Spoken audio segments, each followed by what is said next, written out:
Morning students. BST में chapter second और उसमें साझेदारी का टॉपिक चल रहा है।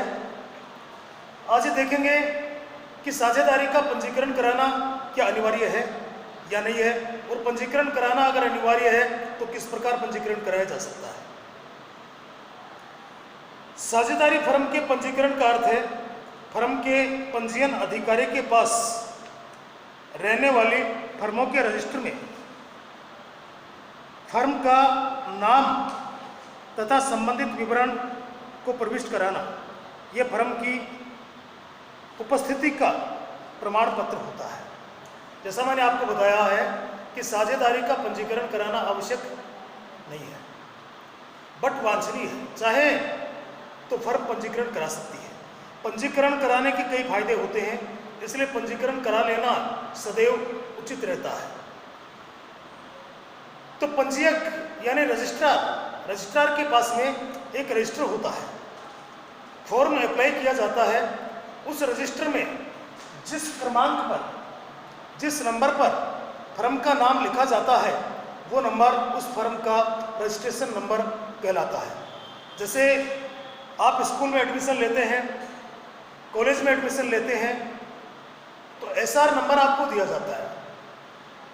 जिस नंबर पर आपका नाम दर्ज हुआ है रजिस्टर में, वो आपका एसआर नंबर कहलाता है। उसी तरह फर्म का रजिस्ट्रेशन होता है। जिस नंबर पर रजिस्टर में फर्म का नाम लिखा जाता है, वो फर्म का रजिस्ट्रेशन नंबर कहलाता है। फर्म को पंजीकृत कराना ऐच्छिक होता है। ऐच्छिक चाहे तो करा ले, नहीं तो नहीं कराए। तो फर्म को पंजीकृत कराना ऐच्छिक होता है, परंतु जिस फर्म का पंजीयन नहीं हुआ है वो कई लाभों से वंचित रह जाती है। ऐसे बहुत सारे कारण होते हैं जो पंजीयन नहीं कराने के कारण फर्म उस लाभ से वंचित रह सकती है।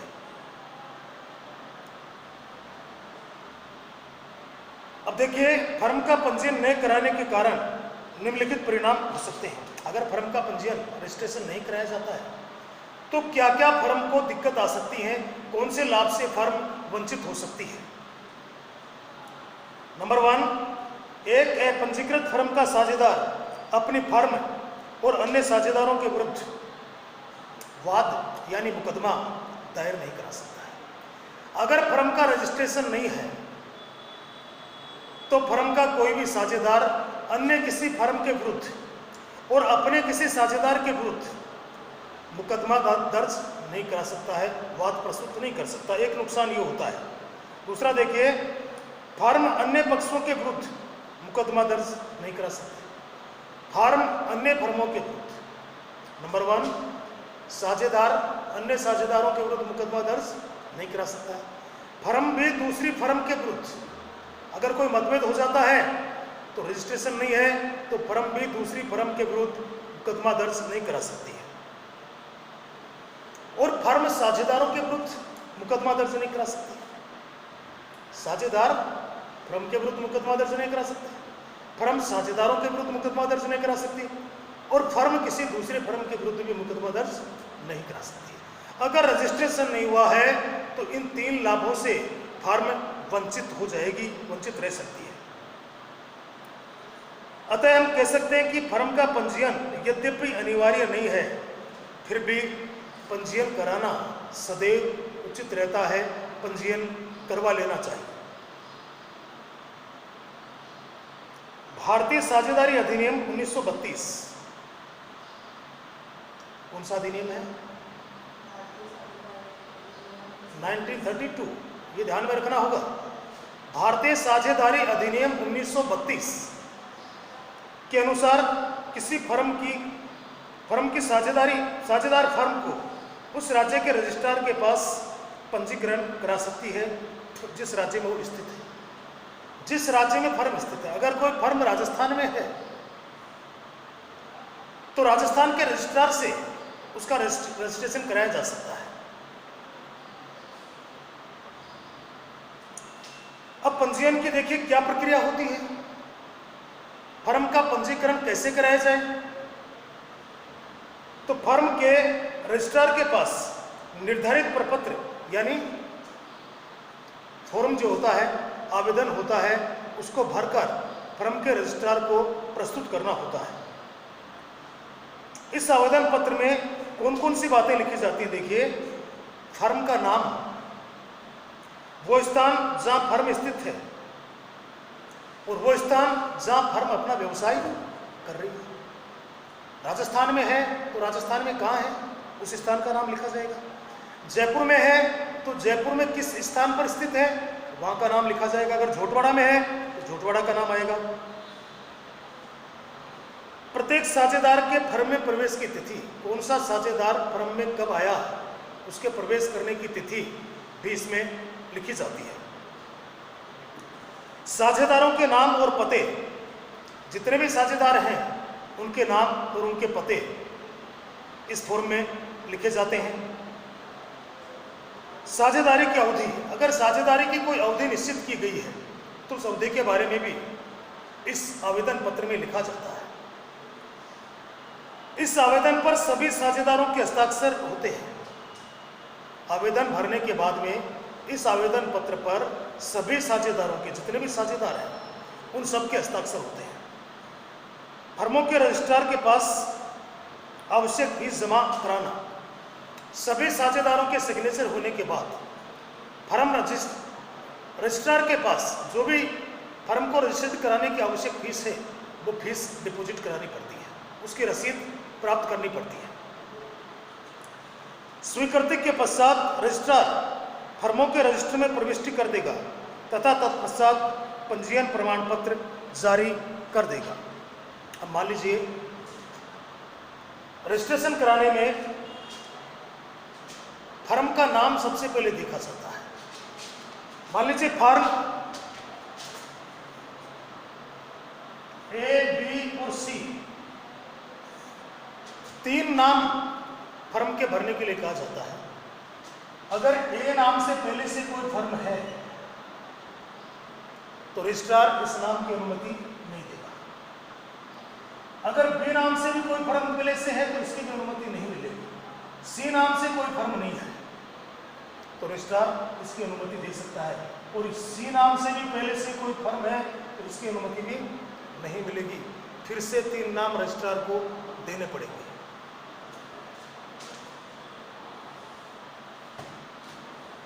तो ये तो बच्चों अपने साझेदारी का टॉपिक समाप्त हुआ। तीन बात इस चैप्टर में हो गई है।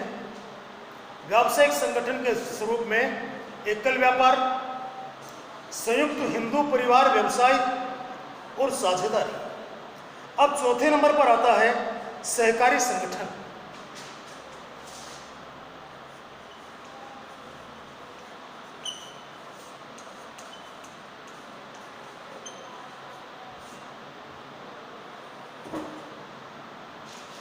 सहकारी संगठन, देखिए सहकारी, सह का क्या मतलब है? साथ साथ। सहकारी, कार्य मतलब कार्य, साथ साथ मिलकर कार्य करना, इसको कहते हैं सहकारी। सहकारी शब्द का अर्थ है किसी साझे उद्देश्य के लिए एक साथ मिलकर काम करना। कोई भी उद्देश्य के लिए एक साथ मिलकर काम करना साझेदारी कहलाता है। जैसे मान लीजिए खाने पीने की सामग्री के लिए, सब्जी के लिए, मान लीजिए सब्जी के लिए कॉलोनी के 20 लोग मिलकर आपस में सदस्य बन जाते हैं और वो किसान से सीधा सब्जी खरीद कर लाते हैं और अपने सदस्यों को बेचते हैं। तो किसान से सीधा अगर सब्जी खरीद कर लाएंगे वो सस्ते मूल्य पर आएगी और सस्ते मूल्य अपने सदस्यों को मिल जाएगी। इसका मुख्य उद्देश्य लाभ कमाना नहीं होता है। अगर कोई लाभ प्राप्त भी होता है तो सभी सदस्यों में बिक्री के अनुपात में, खरीदे गए माल के अनुपात में आपस में बांट दिया जाता है, लाभ को रखा नहीं जाता है। सहकारी समिति उन लोगों का स्वैच्छिक संगठन है जो सदस्यों के कल्याण के लिए एकत्रित हुए हैं। ये उन लोगों का स्वैच्छिक संगठन है। स्वैच्छिक मतलब जो अपनी इच्छा से सदस्य बनना चाहते हैं। किसी पर दबाव नहीं होता है। कोई भी व्यक्ति सहकारी संगठन का कभी भी सदस्य बन सकता है और कभी भी सदस्यता छोड़कर जा सकता है, कोई रोक टोक नहीं। तो सहकारी संगठन उन लोगों का स्वैच्छिक संगठन है जो सदस्यों के कल्याण के लिए, उनकी भलाई के लिए एकत्रित हुए हैं, एकजुट हुए हैं। अधिक लाभ के लालची मध्यस्थों के हाथों संभावित शोषण को ध्यान में रखते हुए अपने आर्थिक हितों की रक्षा से प्रेरित होते हैं। लालची मध्यस्थ, हम बाजार से एग्जाम्पल दिया मैंने, सब्जी लेकर आते हैं। किसान अपनी सब्जी को, अगर आलू की बात करें तो किसान अपना आलू मंडी में जाकर 3 रुपए किलो, 4 रुपए किलो में बेचता है और हमारे को वो आलू 20 रुपए किलो मिलता है। तो ये इतना अंतर कैसे हुआ? बीच में जो एजेंट हैं, मध्यस्थ हैं, वो अपना अपना प्रॉफिट इसमें जोड़ते चले जाते हैं और वो 3 रुपए की चीज हमारे तक पहुंचते पहुंचते 20 रुपए की बच जाती है। तो ये जो बीच के मध्यस्थ हैं, इन दलालों को हटाने के लिए लोग सहकारी संगठन यानी समिति का निर्माण करते हैं ताकि वो किसान से सीधे सब्जी लेकर आ सके। ये सब्जी का तो मैंने आपको एक उदाहरण दिया है। लोग मिलकर 20-25 लोग मिलकर सहकारी संगठन की स्थापना करते हैं, उसमें कुछ रकम पर मंथ, हर मंथ जमा कराते हैं। जब भी किसी सदस्यों को आवश्यकता होती है तो मिनिमम ब्याज पर या बिना ब्याज के भी अपने सदस्यों को धन उपलब्ध कराया जाता है। एक सहकारी समिति का सहकारी समिति अधिनियम 1912 के तहत पंजीकरण कराना अनिवार्य है। सहकारी समिति अधिनियम 1912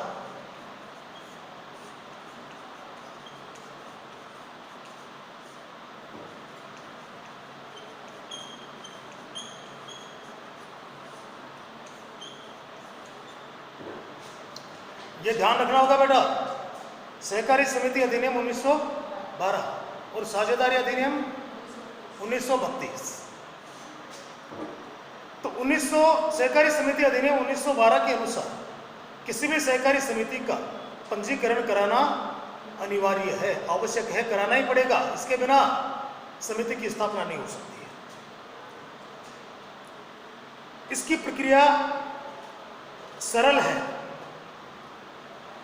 सहकारी समिति की स्थापना के लिए कम से कम 10 बालिग सदस्यों का होना आवश्यक है। बालिग मतलब जो वयस्क हो, जिनकी उम्र 18 वर्ष से ऊपर हो, वो बालिग कहलाते हैं। तो कम से कम 10 बालिग सदस्यों का होना आवश्यक है। समिति की पूंजी को अंशों का निर्माण कर सदस्यों से जुटाया जाता है। समिति की पूंजी, मान लीजिए मैंने आपको एग्जाम्पल दिया कि कॉलोनी में 20 लोग मिलकर किसानों से सब्जी खरीद कर लाते हैं, अपने सदस्यों को कम कीमत पर उसको बेचते हैं। तो पूंजी की व्यवस्था कहाँ से हो? तो पूंजी की व्यवस्था सभी सदस्य मिलकर करते हैं, आपस में शेयर बांट लेते हैं। जिस सदस्य के हिस्से में जितना शेयर आता है वो उतनी पूंजी समिति को जमा करा देता है।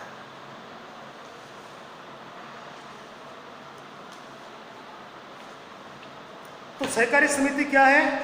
सहकारी समिति सदस्यों का स्वैच्छिक संगठन है जो अपने हित के लिए, अपने सदस्यों के हित के लिए इस समिति का निर्माण करते हैं।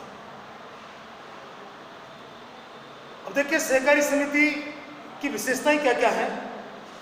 सबसे पहला पॉइंट देखें, स्वैच्छिक सदस्यता। सहकारी समिति की सदस्यता ऐच्छिक, स्वैच्छिक होती है। किसी पर सदस्यता लेने के लिए किसी तरह का दबाव नहीं होता है। कोई भी व्यक्ति किसी सहकारी समिति में स्वेच्छा से शामिल हो सकता है अथवा उसे स्वेच्छा से छोड़कर जा सकता है। अपना जो हिस्सा उसने जमा कराया है, अपना हिस्सा लेकर छोड़कर जा सकता है। किसी समिति में सम्मिलित होने और उसे छोड़ने के लिए वो बाध्य नहीं होता है, न दूसरे मेंबर उसको बाध्य कर सकते हैं। कोई भी सदस्य स्वेच्छा से कभी भी शामिल हो सकता है और कभी भी अपना शेयर लेकर छोड़कर जा सकता है।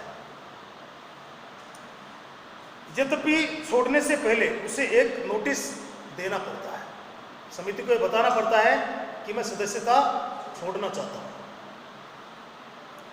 लेकिन सदस्य बने रहने के लिए वो बाध्य नहीं होता है।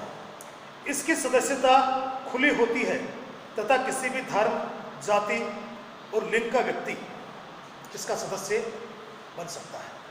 कोई भी धर्म हो, कोई भी जाति हो, स्त्री हो, पुरुष हो, वो इसका सदस्य बन सकता है। धर्म, जाति और लिंग के आधार पर समिति में कोई भेदभाव नहीं किया जाता है।